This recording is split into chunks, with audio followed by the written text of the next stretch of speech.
ՔՊ-ն հաղթել է վաղարշապատում, բայց հաղթել է ոչ թե հանրային մեծամասնության աջակցության, այլ ընտրական մաթեմատիկայի հաշվին, նկատում են քաղտեխնոլոգները։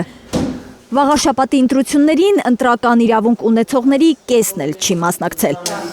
69866 ընտրողների 45.12%-ն են քվեարկության գնացել։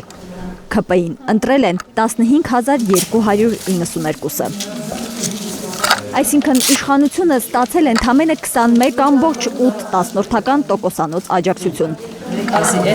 Բայց քանի որ համամասնական ընտրակարգում ընտրական շեմը չհաղթահարած կուսակցությունների քվեները հոդս չեն ցնդում, բաշխվում են շեմը հաղթահարած ուժերի միջև, ՔՊ-ն շահել է։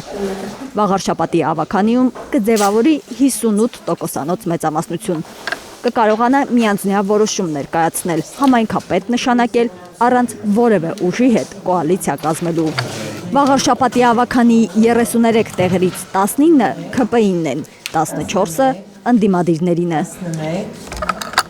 Հաղթանակ դաշինքը 12 մանդատ է ստացել, Մայր Հայաստանը 2 մանդատ։ Պայքարի ելած 8 քաղաքական ուժերից այս 3-ն են միայն անցողիկ շեմը հաղթահարել։ Արփիս Քեսյան, Էդգար Ղուշյան, Միլենա Պողոսյան, Գագիկ Տեր-Ղազարյան, Հայլուր։